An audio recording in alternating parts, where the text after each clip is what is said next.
A paz do Senhor, meus amados professores da classe Maravilhas de Sião. Eu sou o pastor Marcos Ride, da Assembleia de Deus em Campo Grande, Rio de Janeiro. Nosso pastor presidente, pastor Alessandro Malafaia e pastora Aline Malafaia. E o nosso superintendente da Escola Bíblica Dominical, o pastor Gesiel Cruz. Estamos aqui hoje para darmos continuidade à revista do quarto trimestre de 2024, comentada pelo bispo Samuel Ferreira, com o tema Os 10 Mandamentos, estabelecendo princípios e valores éticos, morais, sociais e espirituais, imutáveis para uma vida abençoada. Nós vamos partir para a nossa revista, que nós iremos falar sobre a lição número 10, que será passada para os nossos alunos no dia 8 de dezembro de 2024. E já na nossa revista, o tema da nossa revista diz: não dirás falso testemunho contra o teu próximo. Falar a verdade é fundamental para a confiança e integridade nas relações humanas. Nosso texto áureo nos diz assim: não dirás falso rumor, e não porás a tua mão com o ímpio, para seres testemunha falsa. Êxodo 23:1. Verdade aplicada. Por sermos discípulos de Cristo, somos chamados e capacitados para andar, amar e viver na verdade. Os objetivos da lição são 3. Citar o prejuízo de falar da vida das pessoas. Expor a verdade como maior requisito da vida cristã. E mostrar a relevância do 9º mandamento. Esboço da lição. Vamos ver a introdução. Vamos ver no tópico 1, a proteção da honra. No tópico 2, amando a verdade. No tópico 3, conselhos práticos. E teremos também a conclusão. A introdução que o comentarista colocou aqui, está na revista, nós vamos ler também agora. O 9º mandamento se estende além do falso testemunho acerca de alguém. Ele ressalta o cuidado que devemos ter com o que ouvimos e também com o que iremos dizer. Esse mandamento bíblico, não dirás falso testemunho, que aparece em Êxodo 20:16, ele destaca a importância de não falarmos mentira e nem prejudicar a reputação ou a justiça de outra pessoa. O falso testemunho é um crime previsto no Código Penal Brasileiro, no artigo 342, e na Constituição Federal Brasileira, no artigo 5, inciso 10. Este crime é cometido quando uma pessoa intimada como testemunha mente em juízo, inquéritos policiais, processos administrativos ou em processo arbitral. Para ser considerado delito, é necessário que a pessoa altere intencionalmente a verdade. Apesar de alguns não achar relevante esta lei, a falta de proteção legal contra ofensas à honra pode ter consequências graves para a convivência social. Em um ambiente onde a difamação, calúnia e injúrias são comuns, a confiança entre indivíduos pode deteriorar, levando a um clima de hostilidade e tensão. A impunidade em relação a essas ofensas pode incentivar comportamentos agressivos e desrespeitosos, fazendo com que as pessoas se sintam livres para atacar a reputação alheia sem receio de consequências. Em alguns casos, as consequências são desastrosas. Em relação à honra, ela pode ser subjetiva ou objetiva. A subjetiva significa algo relativo à percepção que a pessoa tem sobre si mesma, ou seja, a autoestima. Já a objetiva é um conceito que a pessoa tem perante a sociedade, ou seja, a sua reputação. A violação da honra pode afetar a reputação da pessoa, tanto na sociedade quanto no seu íntimo. Então nós vamos entrar agora no tópico de número 1, que fala sobre a proteção e honra. Vamos destacar a importância da verdade, tanto em relação a Deus, quanto a relação às nossas próprias vidas. A forma como nos comunicamos e as palavras como escolhemos podem refletir nossos valores e crença. Na verdade, muitas tradições religiosas e filosóficas enfatizam a sinceridade e a verdade como virtudes essenciais. Além disso, a responsabilidade em relação ao que falamos é fundamental. As palavras têm poder, elas podem edificar e podem também destruir, confortar ou machucar. Ser consciente do que dizemos é como dizemos, é uma maneira de viver de maneira mais autêntica e alinhada com os princípios de honestidade e integridade. Nós devemos colocar em prática de refletir antes de falar, buscar a verdade em nossos diálogos e ser sincero em nossas interações. É um caminho que não só nos aproxima de uma vida mais plena, mas também pode inspirar aqueles ao nosso redor a valorizarem e buscarem a verdade em suas próprias vidas. Esse compromisso com a verdade é, sem dúvida, um aspecto fundamental de uma vida significativa e espiritual. Subtópico 1.1: o sistema de justiça do mundo antigo. Uma característica comum dos sistemas jurídicos da antiguidade, em muitas civilizações antigas, como na Grécia ou em Roma, o conceito de presunção de inocência, amplamente reconhecido e protegido hoje, não existia. Os acusados eram frequentemente vistos como culpados desde o início. E o ônus da prova recaía sobre o indivíduo que se defendia e não sobre quem o acusava. As normas e procedimentos legais eram muitas vezes rudimentares, o que dificultava a apresentação de defesas eficazes. A falta de um sistema claro de evidência permitia que julgamentos se baseassem em testemunhos, acusações pessoais ou mesmo motivação política, tornando o processo judicial altamente vulnerável a abusos e injustiças.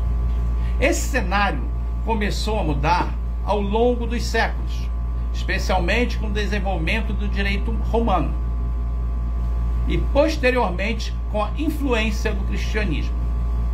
Vimos como era a justiça no mundo antigo. Vamos ver como Deus estabeleceu um mandamento para proteger a vida humana. Em Números 35:30, nos diz assim: todo aquele que matar alguma pessoa, conforme depoimento de testemunhas, será morto. Mas uma só testemunha não testemunhará contra alguém para que morra. No Antigo Testamento, a justiça de Deus é retratada como uma característica essencial da natureza. A lei de Deus dada ao povo de Israel através de Moisés estabelece princípios morais e éticos que são fundamentais para a sociedade. Estas leis refletem a justiça de Deus e instruem o povo a agir de acordo com seus padrões elevados. No 9º mandamento, que proíbe o falso testemunho, há uma importante instrução moral que visa proteger a vida e a honra das pessoas, especialmente em Número 35:30, que já mencionamos. Vemos a ênfase na necessidade de testemunhas verdadeiras e a seriedade das acusações. A ideia é que o acusador deve atirar a primeira pedra, conforme Deuteronômio 17:7, ressalta a responsabilidade que aquele que faz uma acusação deve ter, uma vez que suas alegações podem ter consequências sérias na vida de alguém.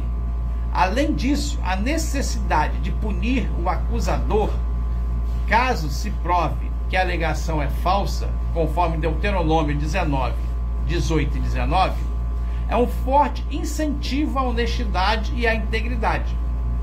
Isso mostra que Deus valoriza a verdade e deseja proteger os inocentes, evitando que pessoas sejam injustamente condenadas. Esses princípios ainda são relevantes, pois refletem a importância da justiça e da verdade nas interações humanas. A proteção da vida e da dignidade das pessoas permanece um valor central em muitas sociedades e tradições éticas. Subtópico 1.2: o cuidado com as palavras. O princípio subjacente ao mandamento sobre a proibição da falsidade pode ser entendido como um chamado de sinceridade e a integridade em todas as interações humanas. Em Oséias 4, de 1 e 2, encontramos uma crítica à desonestidade, à falta de fidelidade e à injustiça que permeia o povo. Este texto destaca a importância de um relacionamento verdadeiro e autêntico, não apenas entre pessoas, mas também na relação com Deus. A falsidade, seja em palavras ou ações, quebra a confiança e a justiça, elementos essenciais para uma sociedade saudável e equilibrada. Portanto, esse mandamento não só condena a mentira, mas também exorta os indivíduos a viverem de forma honesta e transparente, promovendo a verdade em suas vidas e em suas comunidades. Esse princípio ressoará ao longo da Bíblia, enfatizando a qualidade do caráter que deve refletir a natureza de Deus, que é a própria verdade. No livro de Tiago, especificamente no capítulo 3, é enfatizado como a língua pode ser uma ferramenta poderosa, capaz de edificar ou destruir. Tiago compara a língua a um pequeno leme que controla um grande navio, destacando que, embora seja uma parte pequena do corpo, pode causar grandes consequências. As palavras que falamos podem influenciar nossas vidas e a vida daqueles que nos ouvem, podendo trazer um encorajamento, amor e sabedoria. Ou, por outro lado, gerar feridas, maledicências e discórdia. Esta passagem é um convite à reflexão sobre como usamos nossa linguagem e a importância de buscarmos um discurso que promova o bem. A nossa língua reflete a pessoa. A fala e as ações de uma pessoa frequentemente revelam o que está em seu coração. Em Mateus, por exemplo, Jesus diz: a boca fala o que está cheio o coração. Isso implica que nossas palavras e comportamentos são um reflexo do que realmente acreditamos e sentimos. Quando seguimos a Jesus, somos chamados a transformar a nossa vida de dentro para fora. A verdadeira fé se manifesta em amor, compaixão e integridade.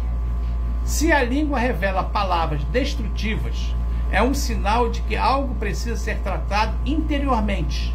A transformação que vem de uma relação verdadeira com Cristo deve nos encorajar a falar e agir de maneira que glorifique a Deus e edifique aqueles ao nosso redor.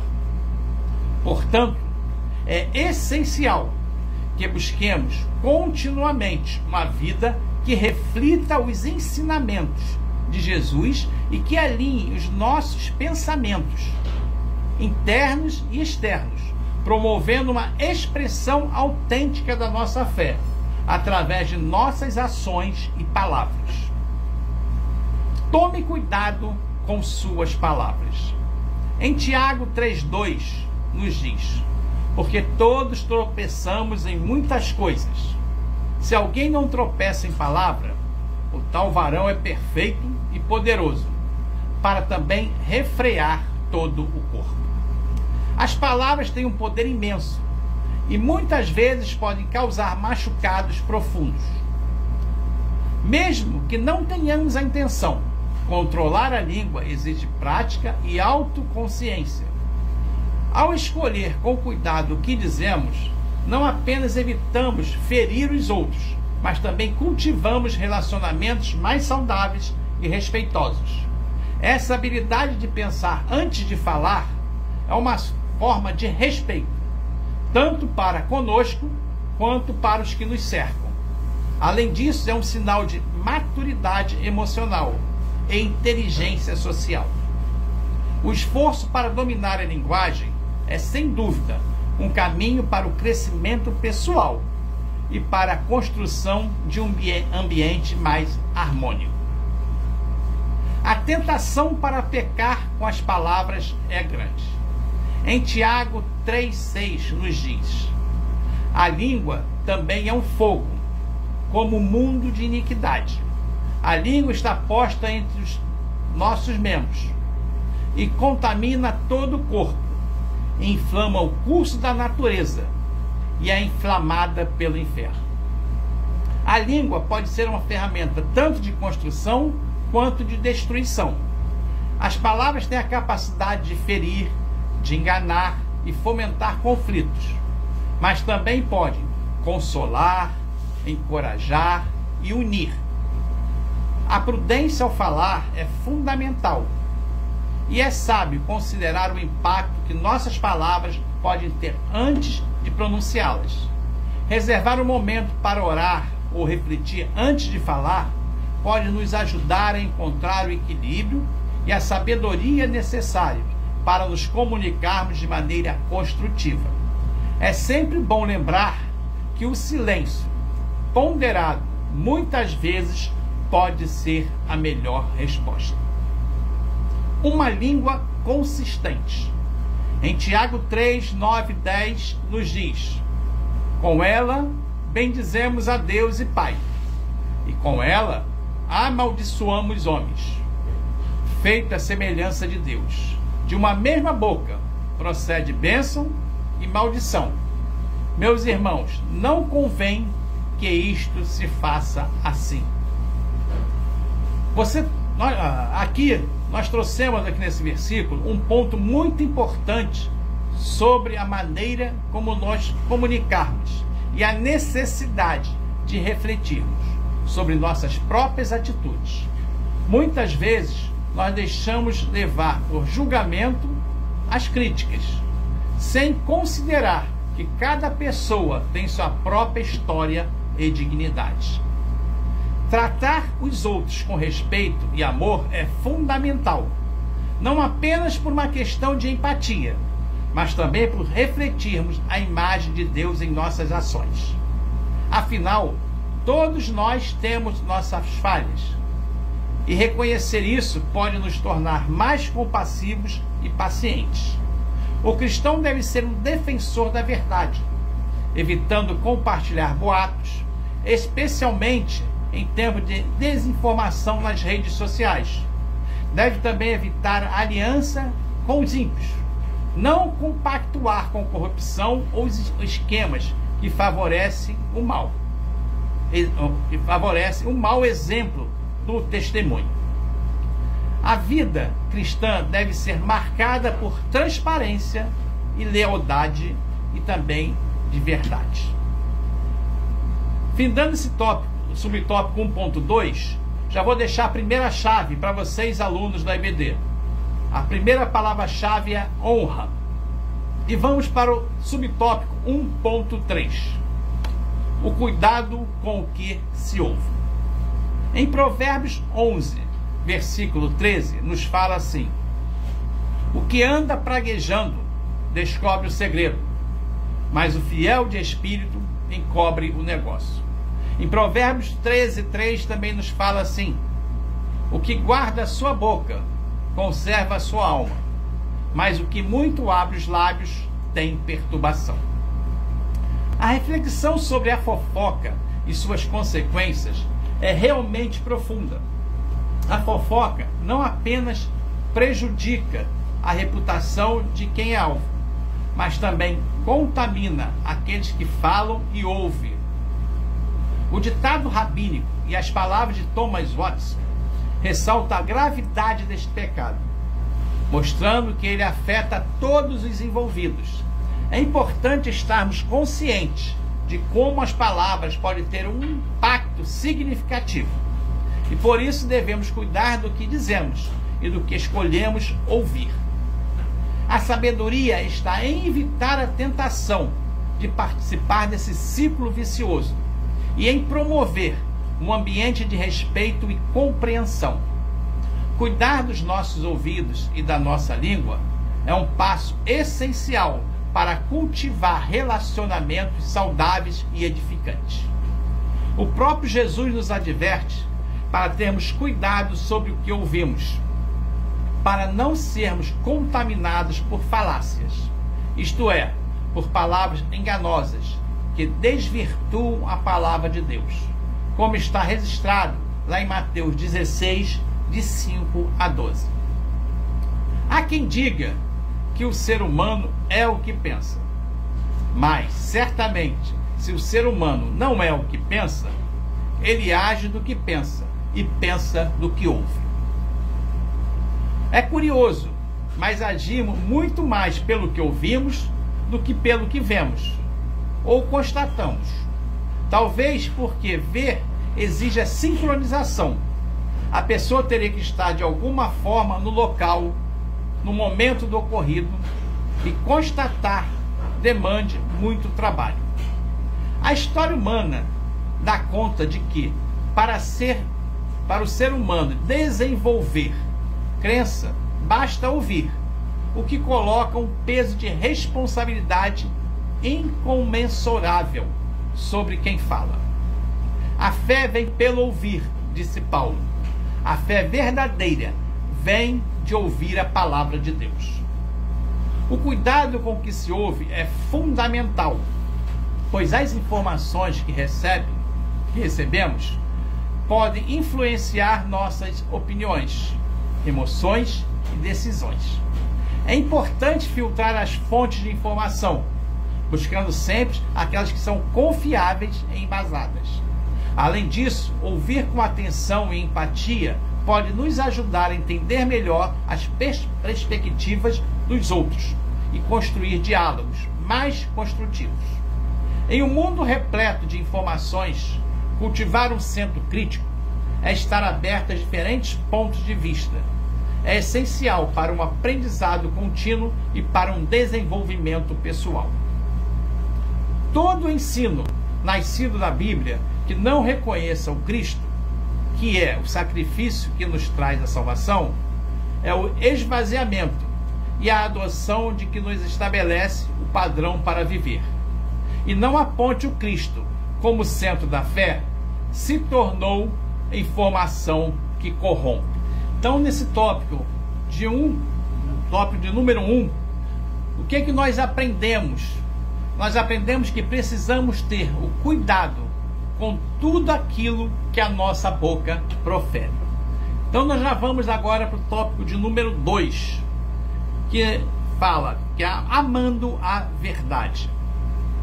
A percepção da verdade nos dias de hoje, em um mundo que as opiniões e valores podem variar tanto, é fundamental e, como cristão, busquemos a verdade que está enraizada em nossos princípios e na nossa fé.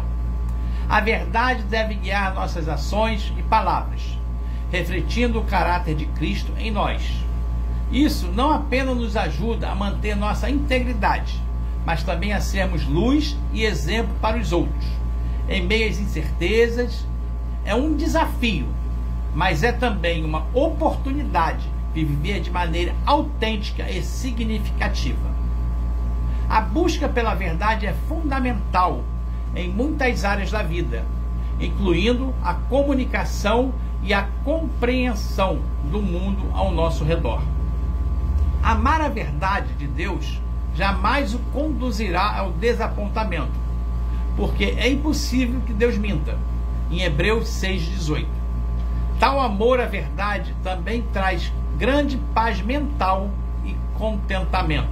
Filipenses 4:7. A palavra de Deus se torna um guia seguro nestes tempos difíceis, quando tantos perderam seu amor pelo que é correto. Mateus 24:12. Estas e outras bênçãos fazem com que valha a pena gastar o tempo necessário no estudo bíblico para se aprender a verdade que é digna do seu forte amor. Efésios 5:16. Subtópico 2.1. O diabo é mentiroso e pai da mentira. Jesus aponta o diabo como pai da mentira. Essa afirmação estabelece uma conexão fundamental entre a natureza da mentira e a figura do maligno, revelando o caráter especialmente destrutivo e enganoso da mentira. O diabo é o pai da mentira, e que todos que estão cegos pela mentira são seus filhos. Isso significa que a mentira é muito perigosa, porque é obra do diabo.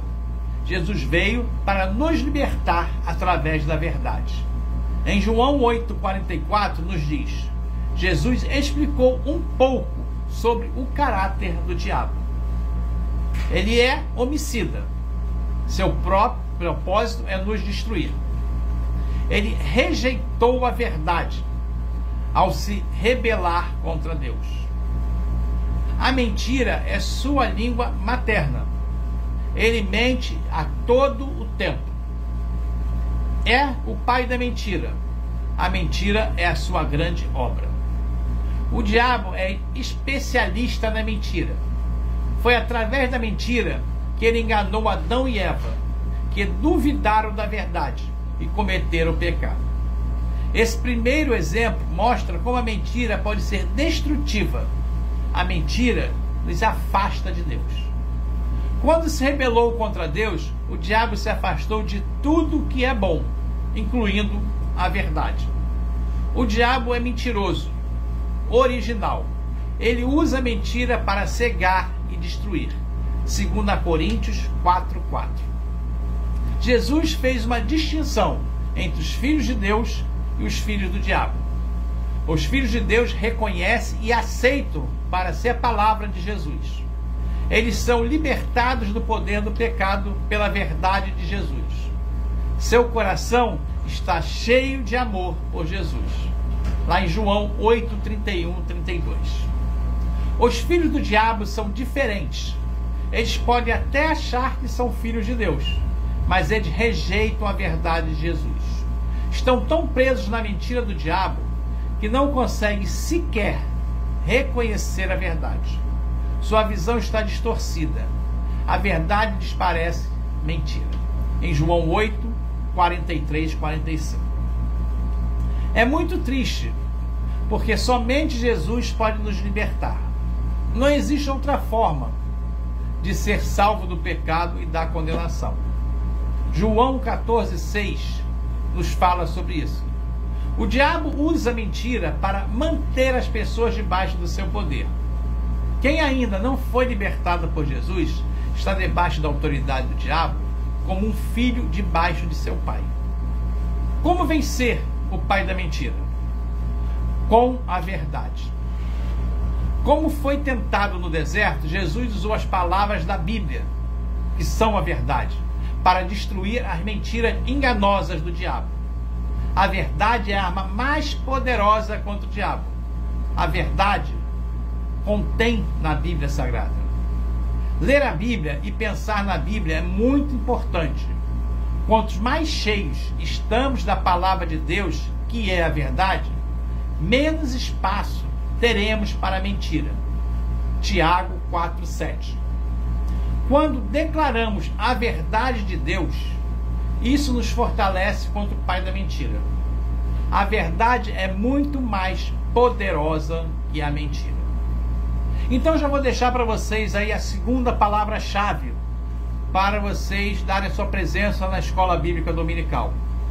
Então anote aí, palavra-chave, segunda palavra-chave é verdade.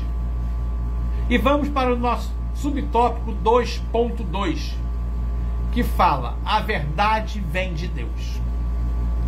A verdade é algo absoluto, é a realidade e não muda, nem depende de opinião de pessoas. A verdade continua sendo a verdade, mesmo quando ninguém acredita que é a verdade. A verdade é muito grande, ela engloba toda a realidade. De acordo com a Bíblia, a verdade está em Deus. Ele sabe todas as coisas, ele criou tudo o que existe. Deus não mente, tudo o que diz é verdadeiro. Salmos 119, 160. Podemos encontrar a verdade na palavra de Deus. A Bíblia coloca a verdade como um valor central, refletindo o próprio caráter de Deus. A verdade, conforme mencionada nas Escrituras, não é apenas um conceito abstrato, mas uma característica fundamental do ser de Deus e da sua revelação através da palavra. As passagens como Salmo 146:6 e Jeremias 10:10. A verdade é apresentada como algo eterno e imutável, relacionado diretamente com a fidelidade e justiça de Deus. Como somos chamados para viver em verdade, é um reflexo de nossa conexão com Deus. A honestidade não é apenas uma escolha moral, mas uma expressão do nosso relacionamento com Ele, pois Ele é a fonte de toda a verdade. Esse princípio também é destacado em passagens como Levítico 19, 11 e 12, onde se instrui o povo a viver de maneira íntegra, sem engano, pois essa conduta reflete a santidade e o caráter de Deus. Quando vivemos em harmonia com a verdade de Deus, nossa vida e nossos relacionamentos se tornam mais alinhados com os princípios divinos, como a honestidade, o amor, a justiça. A verdade não se limita a palavras ou ações, mas se estende no nosso coração.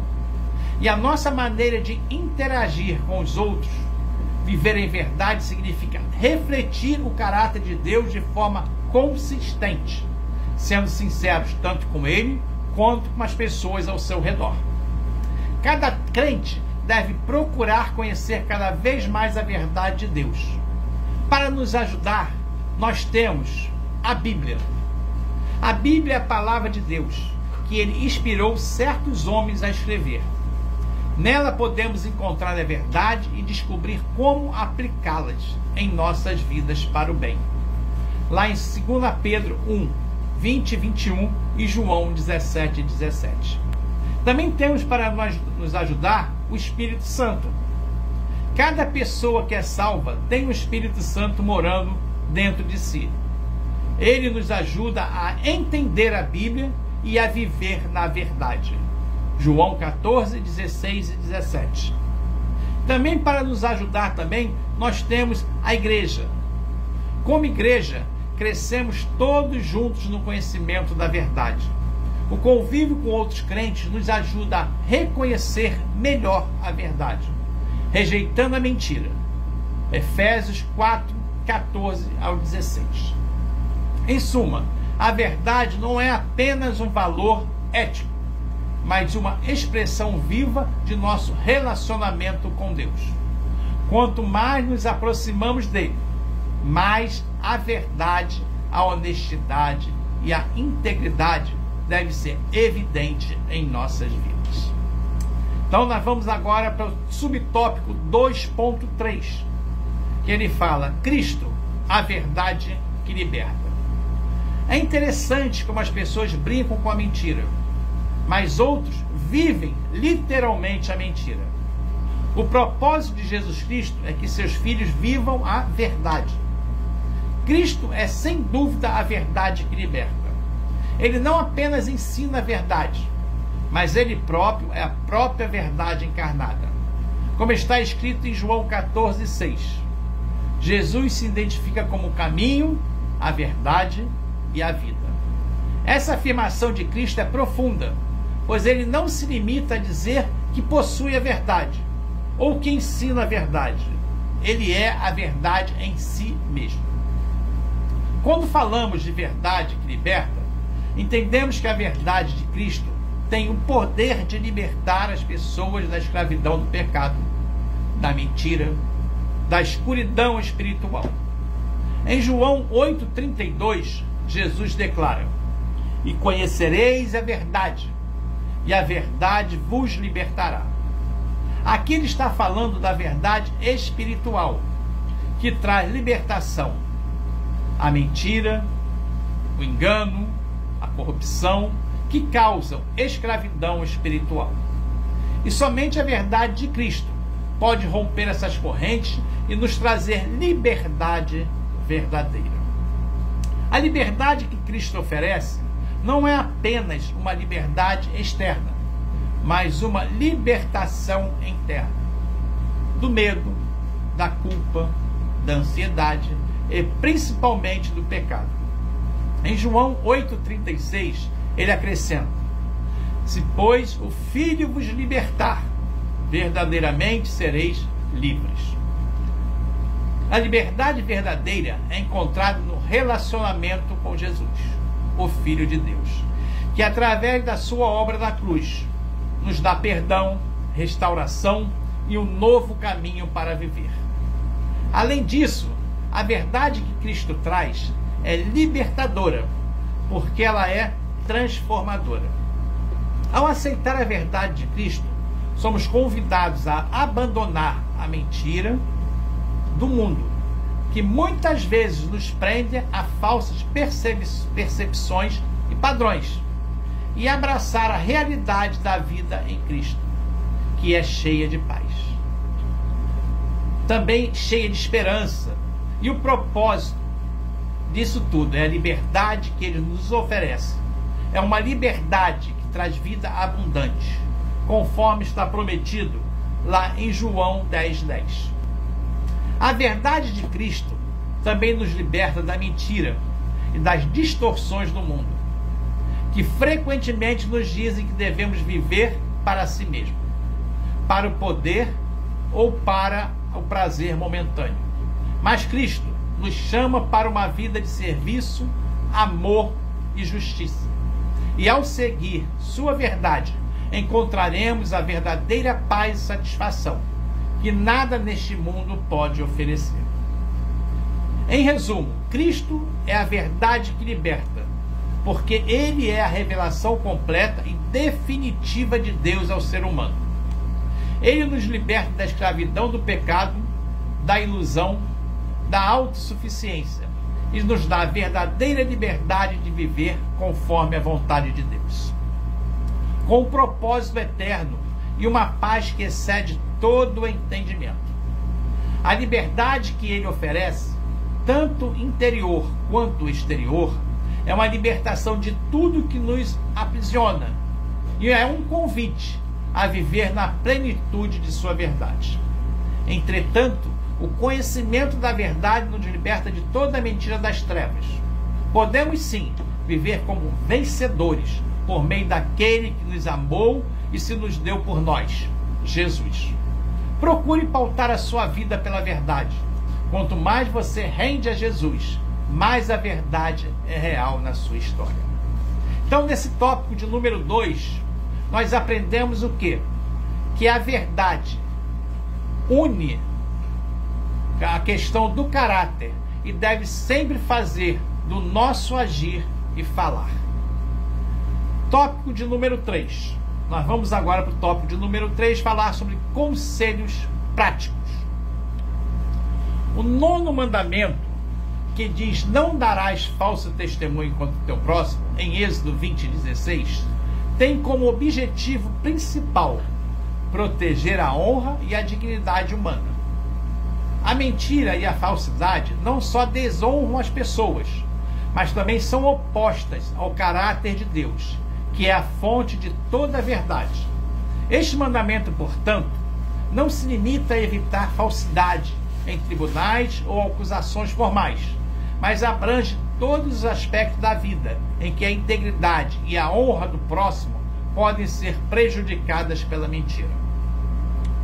No contexto do 9º mandamento, o propósito de Deus é erradicar e acabar com a mentira, com a calúnia e a falsidade do meio do povo, e promover bem-estar social, a fraternidade entre os seres humanos.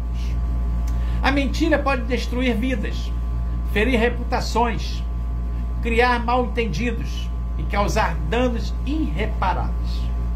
Aos relacionamentos, quando mentimos, não só prejudicamos a confiança que as pessoas depositam em nós, mas também podemos prejudicar gravemente a vida e a paz do outro. Isso é algo que Deus reprova intensamente. A Bíblia nos ensina que cada ser humano é criado à imagem e semelhança de Deus, em Gênesis 1, 26 e 27. E, portanto, cada pessoa merece respeito e honra. O falso testemunho e as mentiras distorcem essa honra e criam um ambiente de desconfiança, inimizade e justiça. Através deste mandamento, Deus nos chama não apenas a evitar mentir, mas a cultivar a verdade e o amor em nossos relacionamentos, a falar com honestidade e a buscar o bem do próximo. Efésios 4:25 diz assim: por isso, deixando a mentira, fala cada um a verdade com o seu próximo, pois somos membros um dos outros. A verdade deve ser o alicerce de nossas palavras e ações, pois ela edifica enquanto a mentira destrói. Viver de acordo com o 9º mandamento vai além simplesmente de evitar mentir. Envolve um compromisso com a verdade em todas as áreas da nossa vida, buscando sempre promover o bem-estar do outro. A verdade não deve ser usada como uma arma para ferir, mas como um meio de edificação, reconciliação e justiça. Jesus, o próprio caminho, a verdade e a vida, João 14:6, é o modelo perfeito de como devemos viver em verdade e tratar o próximo com respeito, dignidade e amor. Subtópico 3.1: preservando uma boa reputação. Preservar a boa reputação é uma orientação presente nas Escrituras e um aspecto importante da vida cristã. A Bíblia nos incentiva a viver de maneira que glorifique a Deus, inspire confiança e respeito nas pessoas ao nosso redor. Devemos buscar uma vida íntegra. A integridade é fundamental para manter uma boa reputação. Isso significa agir de maneira coerente com os valores cristãos, mesmo quando ninguém está observando. Em Provérbios 22:1 nos diz: melhor é o bom nome do que as muitas riquezas, e o ser estimado é melhor do que a prata e o ouro. Seja honesto e verdadeiro. A mentira ou desonestidade pode comprometer a reputação rapidamente. A Bíblia ensina que a verdade é essencial para a nossa relação com Deus e com os outros. Aquele que anda em sinceridade anda seguro, mas o que perverte os seus caminhos será conhecido. Devemos evitar fofocas e maledicências, falar mal de outras pessoas ou participar de conversas destrutivas pode prejudicar tanto a reputação dos outros quanto a sua própria reputação. A língua serena é árvore da vida, mas a língua perversa engana o espírito. Está lá em Provérbios 15:45. Seja um exemplo de boa conduta. A maneira como vivemos pode inspirar ou afastar as pessoas. O comportamento exemplar reforça a confiança e a boa reputação. Em Mateus 5,16 nos diz: assim brilhe a luz de vocês diante dos homens, para que vejam as suas boas obras e glorifique ao Pai de vocês que está nos céus. Manter uma boa reputação é um exemplo de uma vida concentrada em Cristo. Uma vida centrada com Cristo.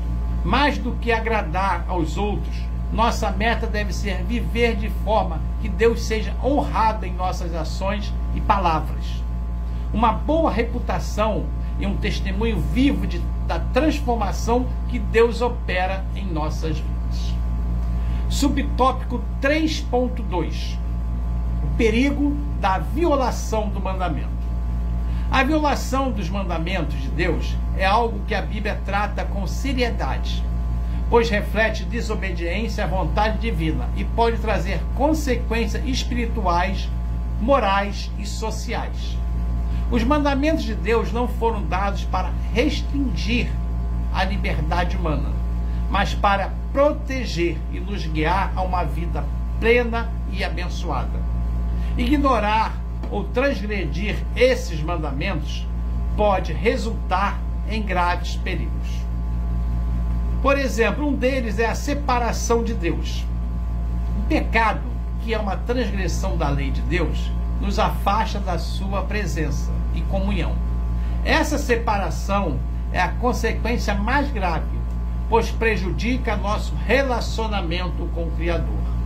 Em Isaías 59:2 ele nos fala assim: mas as vossas iniquidades fazem separação entre vós e o vosso Deus, e os vossos pecados encobrem o seu rosto, e de vós para que não vos ouça. A desobediência pode levar a sentimentos de culpa, vergonha e inquietação, roubando a paz e a alegria que vem de uma vida alinhada com a vontade de Deus. Em Isaías 48:22 nos diz assim: os ímpios não têm paz, diz o Senhor. Colheita de consequências negativas. Deus nos adverte que nossas escolhas têm consequências quando violamos seus mandamentos. Frequentemente enfrentamos problemas com relacionamentos rompidos, saúde emocional prejudicadas e outras dificuldades. Não vos enganeis. Está lá em Gálatas 6:7 diz assim: não vos enganeis. De Deus não se zomba, pois aquilo que o homem semear, isso também ceifará. Acontece o endurecimento do nosso coração. A persistência na violação dos mandamentos pode levar ao endurecimento espiritual, tornando a pessoa insensível à voz de Deus e menos inclinada ao arrependimento. Em Hebreus 13:15 fala: hoje, se ouvires a sua voz, não endureçais os vossos corações. O juízo de Deus, a Bíblia é clara ao afirmar que todos prestarão contas de suas ações. A violação persistente dos mandamentos, sem arrependimento, levará ao julgamento. Porque lá em 2 Coríntios 5:10 nos diz: porque importa que todos nós comparecemos perante o tribunal de Cristo, para que cada um receba segundo o bem ou o mal que tiver feito por meio do corpo. Perda da vida eterna. A desobediência deliberada e contínua pode nos afastar do caminho da salvação, culminando em perda da vida eterna. Romanos 6:23. Porque o salário do pecado é a morte, mas o dom gratuito de Deus é a vida eterna, em Cristo Jesus, nosso Senhor. O caminho do arrependimento e da restauração. Apesar do perigo da violação dos mandamentos, Deus oferece graça e perdão por meio de Jesus Cristo. O arrependimento sincero e a fé em Cristo são o caminho para a restauração e para uma vida reconciliada com Deus. Se confessarmos os nossos pecados, Ele é fiel e justo para nos perdoar os pecados e nos purificar de toda a injustiça. 1 João 1. Vamos para o subtópico 3.3, que vai falar sobre a ocupação cristã. Nós cristãos devemos viver e agir neste mundo enquanto aguardamos a vinda de Cristo, ou o cumprimento das promessas de Deus. Trata-se de estarmos ocupados de forma ativa e fiel em servir a Deus, contribuir para o seu reino e impactar positivamente a sociedade em nosso redor. Essa ocupação vai além de meras atividades religiosas, envolvendo todos os aspectos da vida espiritual, pessoal, familiar, profissional e social. O papel do cristão nos dias de hoje é comunicar a boa notícia da salvação, ajudar pessoas a estabelecerem uma relação de fé, ansiar por fraternidade e justiça, transformar a sociedade, ter um relacionamento autêntico com Deus, ser misericordioso com o planeta, com os outros e consigo mesmo, e dar testemunho da fé em todas as áreas da nossa vida. O cristianismo é uma religião global, com seguidores em todos os continentes. O seu legado de amor, perdão e justiça social continua a inspirar milhões de pessoas. A ocupação cristã é uma vida de serviço, adoração e testemunho.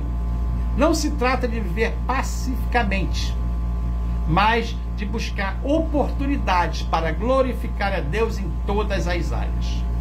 Ocupação cristã é agir com propósito, sabendo que no final tudo será para a glória de Deus. Então, encerrando esse tópico de número 3, o que nós aprendemos nesse tópico?